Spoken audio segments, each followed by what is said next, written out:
Hey guys, so it's Pepper Preppers and we are here. Catherine has been at my little cabin for a couple days now, and I wanted to see what her insight was on how easy it is to be here, how comfortable it is to be here. Does it seem scary? Does it seem dirty? Does it seem doable? Right. This is my first experience staying in a tiny home, and it's my first experience staying in an off-grid home. And I was pleasantly surprised at how comfortable it was.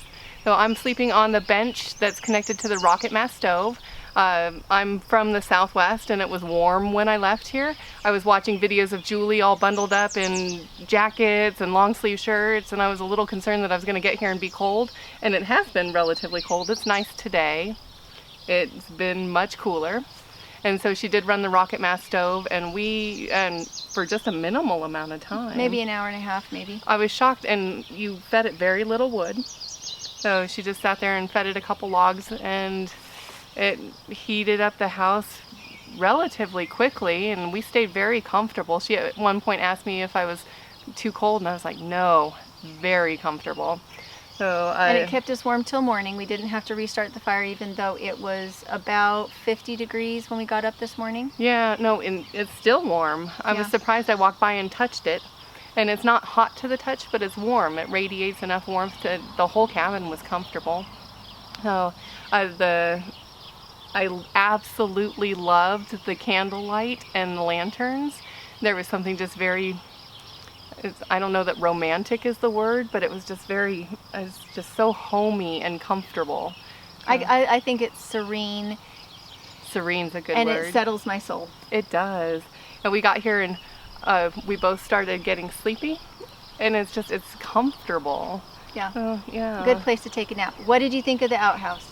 I have no problem with outhouses. I actually grew up, my grandparents had an outhouse, so that wasn't weird for me. I don't have an issue with that. In fact, I want an outhouse for my very on-grid large home. That's something I've talked about for years, and that's one of my preps that I've requested from my husband, is I'd like to have an outhouse in our yard at some point. So that was not a turnoff or scary or weird for me at all. The one thing you didn't try is she didn't try the shower, and it wasn't because was it because you were scared of it, or just because you're used I showered yesterday, Yeah. and so I told her I'd shower today, so we just haven't got there yet.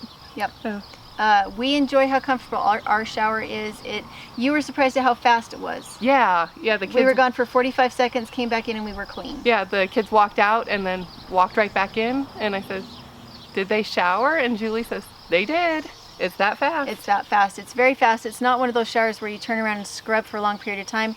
Because it's handheld, you wash your leg, you wash your other leg, you wash your front, you wash your back, you wash your face, and you're done. And because it's handheld, it directs the water just to where you're washing. It's just as thorough, it's just a lot faster. As somebody who deals with water insecurity, that definitely sings to my soul, because there is no standing there letting water just run for 5 minutes. Yeah, 5, 10, 15 minutes. So it's a real conscientious and wise use of water. We love it. Anything else that stood out to you? I absolutely love her cook stove. I know that it's a wood burning stove that's not being used in that capacity right now, but she's got it hooked up for propane, and you could use that really anywhere because she's got the little propane tanks. So it's not something that you're tied to a huge tank where you've got it, it would be very portable, not so much the stove itself, but the system. A lot of the tools that we have I used growing up, and my parents got it from the Layman's Catalog. If you're interested in off-grid tools, even our stove is on the Layman's Catalog. It's an Elmira, and it's Fireview or Flameview, and I never remember which it is. But we heated our big 2,300 square foot house, the whole house. That's how we kept everything warm in the winter in our 30 below Fahrenheit winters. Kept baby chicks alive in it, and then in the summer we can cook on the propane. So I love it as the ultimate off-grid stove. The lanterns that I like to use are the Aladdin lanterns, and we really like that catalog. Some of it is kind of touristy, right? So we're not recommending everything in the catalog. You don't need all of it, but we'll try to bring out some of our favorite tools that we love, whether it's for everyday use, whether you're on grid or off grid. They even have cast iron. So right. I did buy. It's not an Aladdin, I think it's Dietz is the, and I bought that after we had a blizzard move through my area. We lost power My child was headstrong and refused to eat cold food that we were eating. She insisted on having macaroni and cheese. She insisted on going out to the front porch with the barbecue grill because it was a blizzard and we had wind going. She couldn't keep the flame lit.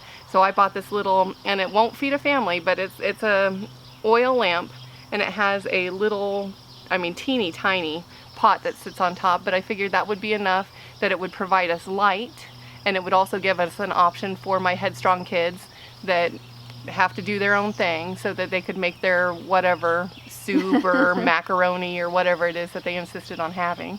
So it was just a quick, easy convenience for us, and it's, in my mind, being prepared is all about comfort. Yeah. And we try really hard to be comfortable. This is the second summer that we've been in this cabin. It took us a year to get it to this point, and we did comfort before we did aesthetics.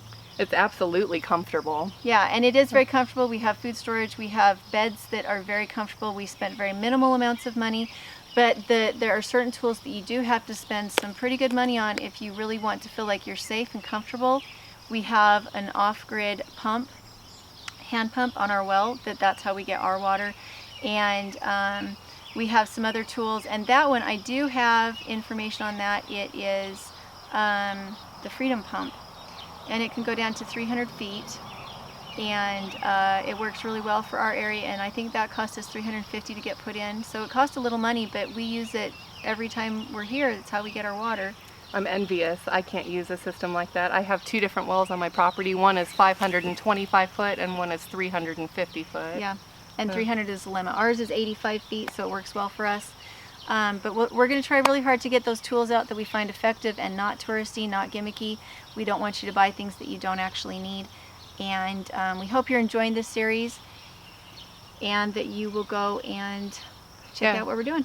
Yeah, if you got anything of value out of this video, please like, share, and subscribe. And we'll talk to you later. Bye, guys.